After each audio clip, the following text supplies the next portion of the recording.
디트리히 본 회퍼라는 사람이 있습니다. 이 사람은 독일의 신학자이고요, 목사였습니다. 그리고 우리가 잘 알고 있는 찬양 선한 능력이라는 찬양의 작사가이기도 합니다. 그러니까 그가 살던 시대는요, 지금 우리가 상상하기 어려울 만큼 어두운 시대였습니다.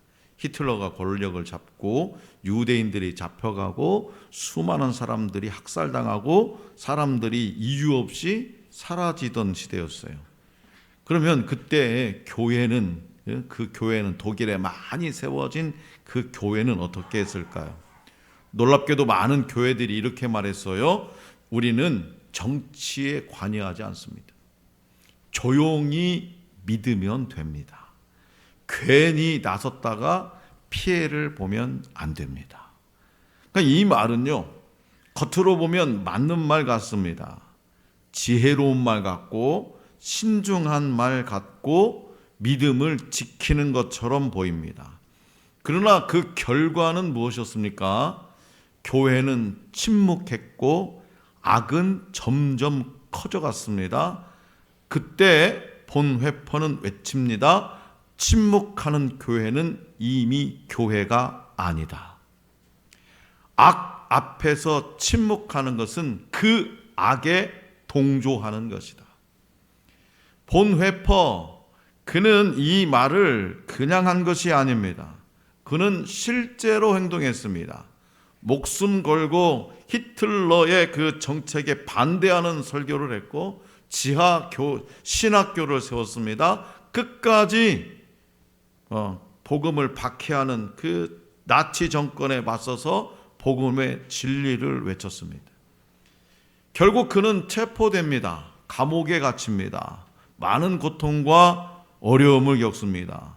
그리고 전쟁이 끝나기 바로 직전에 처형을 당합니다.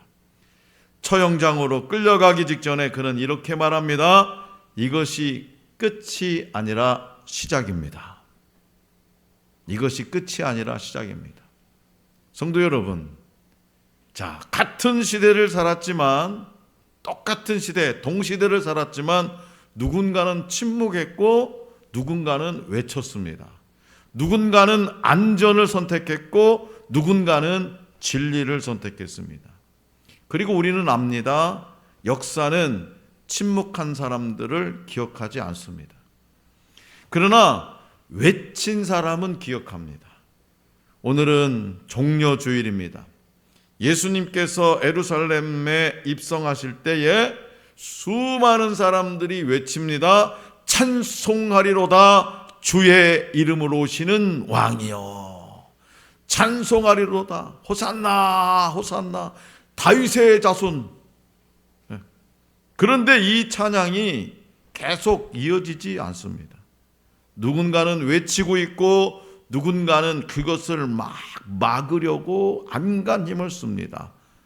며칠 후 그들은 조용해졌습니다. 침묵합니다. 아니, 오히려 반대의 소리를 냅니다.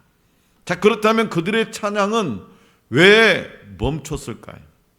본문 말씀을 통해 들려주시는 주님의 가르침을 잘 듣고 오늘 우리의 삶 속에서 침묵하실 것인지 외칠 것인지를 깨닫게 되기를 원합니다. 자, 먼저 우리 주님은 이 입술의 찬양은 쉽게 시작된다고 말씀하세요. 본문 말씀 38절입니다. 찬송하리로다 주의 이름으로 오시는 왕이요. 자, 이 구절은 시편 118편 26절을 인용한 표현입니다.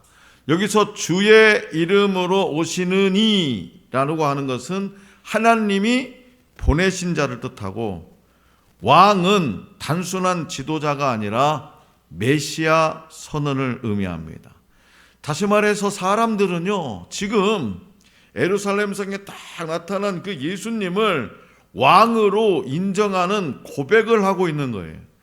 그러나 이 고백은 정확하지만, 왕이라는 사실, 그건 정확하지만 그 깊이는 부족했다라는 겁니다. 내 입술로는 왕이라 했지만 이 마음은 정치적인 구원자를 기대했다는 거죠. 정치적인 구원자. 그래서 이 장면은 매우 뜨겁습니다. 사람들이 막 겉옷을 벗어서 깔고 환호하며 왕으로 예수님을 맞이합니다. 그러나 중요한 사실은 이 입술의 찬양은 마음 깊은 깨달음에서 나온 찬양이 아니었다라는 겁니다. 그들은 예수님을 자기 자신을 살려줄 왕으로 생각했어요. 억압받고 핍박받고 로마 제국의 종으로 살아가는 이 신분의 자유를 해결해 줄 수 있는, 그리고 그 문제를, 자기가 가지고 있는 어떤 문제를 해결해 줄 왕으로 생각했습니다. 내 삶의 현실을 바꿔줄 왕으로 생각했습니다. 그래서 그들의 기대가 맞지 않으면, 그들의 기대에 맞지 않으면 찬양은 금방 사라집니다. 이게 입술의 찬양의 특징입니다. 입술의 찬양이 갖는 성질. 쉽게 시작하고 쉽게 사라져요. 다시 말해서 병이 낫지 않으면 찬양은 금방 사라집니다. 내 문제가 해결되지 않으면 찬양은 사라집니다. 상황이 바뀌지 않으면 찬양은 금방 사라집니다. 그 찬양이 불평으로 바뀝니다. 그래서 사람들이 외칩니다. 찬송하리로다 왕이여. 그러나 우리는 알고 있죠. 며칠 뒤 그 입술이 바뀐다는 것을. 뭐라고 바뀌었습니까? 찬송하리로다 왕이여, 왕이 호산나 다윗의 왕이여. 이런 사람들이, 이랬던 사람들이 그 입술이 어떻게 바뀌었어요? 십자가에 못 박아라, 십자가에 못 박아라. 그 찬양의 소리가. 혹시 이러한 모습이 오늘 우리의 모습은 아닐까요? 오늘 여러분의 찬양은 어떻습니까? 은혜를 받을 때만 찬양하십니까? 무슨 일이 잘 될 때만 감사하십니까? 그렇다면 그것은 신앙이 아닙니다. 반응일 뿐이에요. 반응. 하나님은 주일용 찬양을 받지 않으세요. 주일용 찬양. 예배 때는 뜨겁게 찬양하지만 내 삶에서는 예수님을 철저히 숨기고, 교회에서는 주님 주여 라고 큰소리치고 외치지만 세상에서는 침묵하는 것, 이것이 바로 이중적인 신앙입니다. 그렇기 때문에 삶이 없는 찬양, 순종 없는 고백, 헌신 없는 눈물은 예배가 아닙니다. 쉽게 시작되는 입술의 찬양일 뿐이에요. 이제부터라도 모든 삶에서 예수님을 드러내는 진정한 찬양을 드리시기를 바랍니다. 둘째로, 종교는 찬양을 막으려고 한다고 우리 주님은 말씀하십니다. 본문 말씀 39절입니다. 다시 한번 다 같이 받들겠습니다. 시작. 우리 중 어떤 바리새인들이 말하되 선생이여 당신의 제자들을 책망하소서 하거늘. 아멘. 자, 바리새인들이 선생님, 제자들을 책망하소서요. 당신의 제자들 좀 꾸짖어 주세요. 혼꾸녕 좀 내주세요. 라고 말합니다. 자, 그들이 이렇게 말하게 된 이유는 첫째, 그들이 누굽니까? 바리새인들. 이 바리새인들에게 통제하려는 마음이 있었습니다. 통제. 다시 말해서 이 찬양이, 군중들의 찬양이 커지면 자신들의 권위가 흔들리기 때문입니다. 당시에 바리새인들은 굉장히 사람들로부터 존경받는 종교 지도자들이었습니다. 그런데 예수를 찬양하면 예수가 커지고 자기들의 존재가, 권위가 흔들리기 때문에 통제하려는 마음이 있었어요. 두 번째 이유는 인정하지 않는 마음이 있어서입니다. 인정하지 않는 마음. 그들은 예수님을 왕으로 인정하지 않습니다. 그들이 그토록 기다려왔던 메시아예요. 그런데 그 메시아를 인정하지 않습니다. 그래서 지금 이 사람들의 찬양이 불편해도 너무 불편한 거야. 불편해도 너무 불편한 거야. 그런데 바리새인은 이 먼 나라 이야기가 아닙니다. 오늘날 우리 안에도 있습니다. 형식만 있는 예배가 그렇습니다.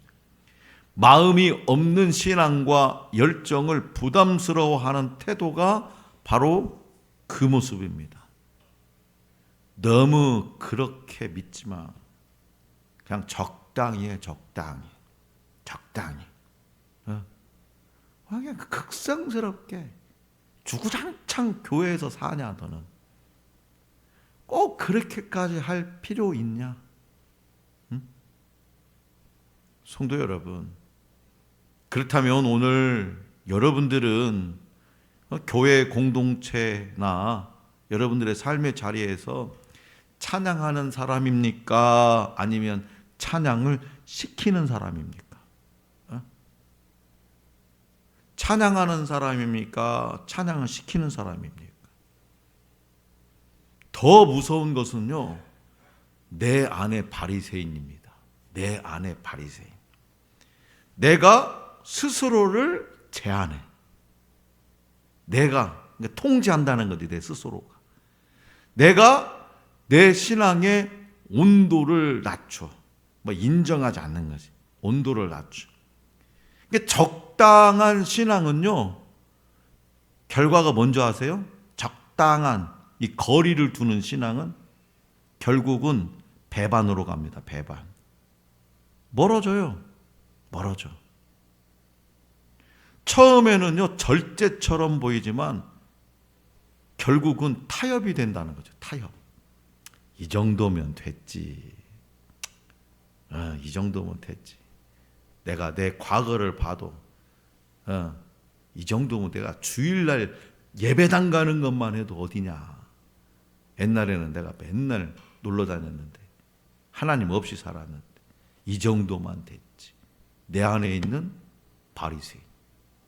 다시 말해서 내 안에만 있는 것이 아니라 그것으로 내 안에 있는 바리새인이 다른 사람의 열정을 또 비워서 열정을.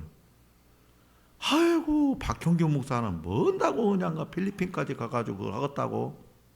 도대체 다른 사람의 열정을 비웃고 다른 사람의 믿음을 조용히 만들고 다른 사람의 헌신을 과하다고 말하는 사람, 그것이 바로 바리새인과 같은 종교인의 모습으로 찬양을 막고 있다고 우리 주님은 말씀하세요. 마지막으로 우리 주님은 참된 찬양은 막을 수 없다고 말씀하세요. 참된 찬양은 막을 수 없다. 자, 본문 말씀 40절. 40절은 다 같이 시작. 이르시되 내가 너희에게 말하노니 만일 이 사람들이 침묵하면 돌들이 소리 지르리라 하시니라. 아멘. 자, 여기서 예수님은 이 사람들이 침묵하면 돌들이 소리 지르리라 라고 말씀하십니다. 이것은 단순한 비유가 아니에요. 이 말씀의 의미는 예수님은, 만왕의 왕 되신 예수님은 반드시 찬양 받으셔야 할 왕이라는 선언입니다. 반드시 어떤 방법으로든지 어떤 통로로든지 어떤 상황을 통해서든지 어떤 환경이라도 반드시 찬양 받으셔야 할 왕이라는 선언이에요. 다시 말해서 진짜 찬양은 사람이 막아도 멈추지 않습니다. 그 어떤 환경이 막아도 멈추지 않습니다. 그 어떤 상황이 닥쳐와도 멈추지 않습니다. 그래서 예수님은 이렇게 말씀하시는 거예요. 네가 침묵해도 괜찮아. 네가 찬양하지 않아도 난 괜찮아. 그러면 나는 다른 것이 나를 찬양할 거야. 다른 것들로 찬양을 하게 내가 만들 거야. 너 안 해도 괜찮아. 그러니까 막 누가 막 앞에 나와 찬양 좀 하세요. 이런 거 하지 말란 말이에요. 다 못하는데 맞아. 나는 이렇게 시켜가지고 장로님은 왜 나한테 시켜가지고 그냥 괜히 안 하면 다른 사람 돌들이라도 하나님께서 찬양하게 만드시나요? 돌들이라도. 그러니까 그러니까 내가 입을 닫고 있는 동안에, 내가 예배를 미루는 동안에, 내가 헌신을 피하는 동안에 하나님은 여전히 찬양받고 계신다는 사실입니다. 그래서 우리가 찬양하지 않으면 돌이라도 대신하게 하시겠다는 주님의 선언이에요. 다시 말해서 여러분들이 예배하지 않아도 하나님은 예배를 받으셔요. 여러분들이 헌신하지 않아도 하나님은 일하셔요. 그러나 안타깝게도 여러분들은 그 영광의 자리에 없다는 거예요. 그 영광의 자리에 없어요.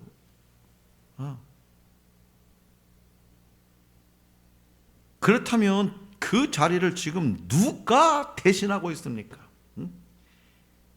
여러분이 멀리했던 예배의 자리, 헌신의 자리, 찬양의 자리, 그 자리 누가 나 대신, 그 영광의 자리에 누가 대신하고 있냐 이 말이에요. 누구한테 뺏겼냐 이 말이에요. 무엇에 뺏겼? 돌에게 뺏겼어? 돌에게? 돌만 또 못해요?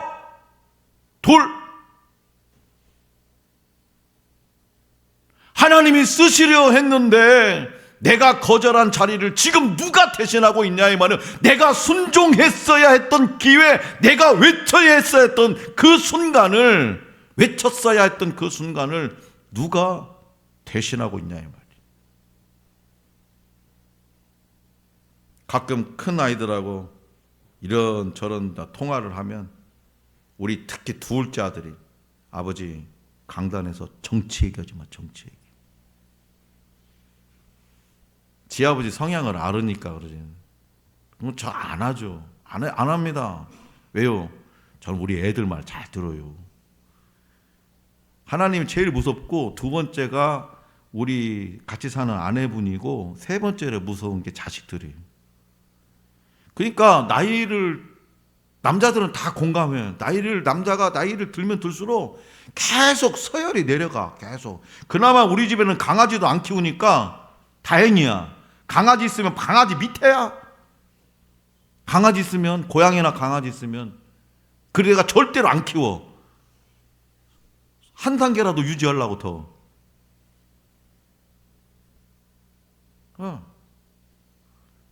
내가 외쳤어야 했던 순간을 누가 대신하고 있냐 이 말이에요. 어느 교회에 한 청년이 있었습니다. 그는 믿음이 있었어요. 예수님을 사랑한다고 고백도 했습니다. 그런데 문제가 하나 있었습니다. 그는 조용한 신앙을 선택한 사람이었습니다. 목사님, 저는 조용히 예배 드리면 됩니다. 저한테 아무것도 하라고 하지 마세요. 저는 조용히 교회 와서 예배만 드리고 가겠습니다. 그래서 학교에서도, 친구들 사이에서도, 직장에서도 자기가 크리스찬이라는 것을 굳이 말하지 않습니다. 이유는 간단해요. 뭐 때문에? 괜히 불편해질까 봐, 관계가 어색해질까 봐, 뭔가 자신이 손해볼까 봐서 그는 늘 이렇게 생각해서, 내 마음으로 믿으면 되지, 내 안에 하나님 계시는데 뭘 굳이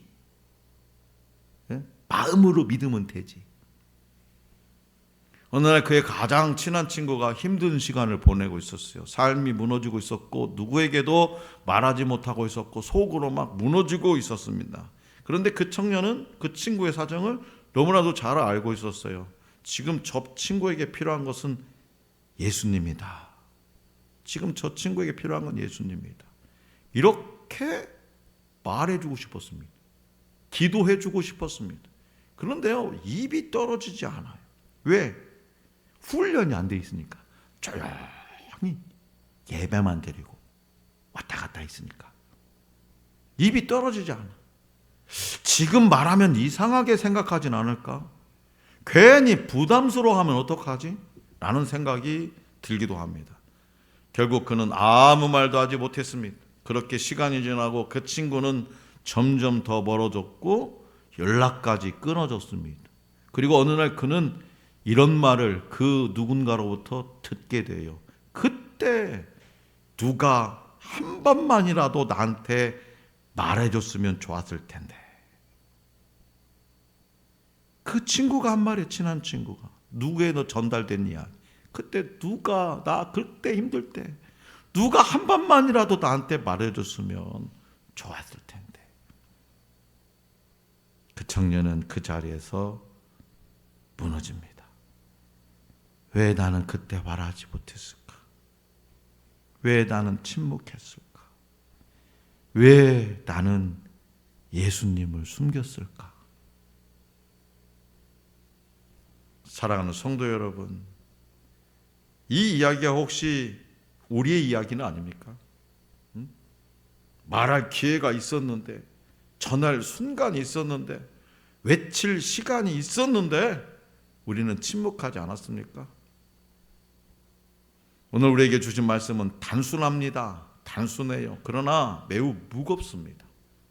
쉽게 시작된 찬양은 쉽게 멈추게 된다고 말씀하세요. 종교는 찬양을 막으려 한다고 합니다. 종교. 참된 찬양은 반드시 터져 나온다고 말씀합니다.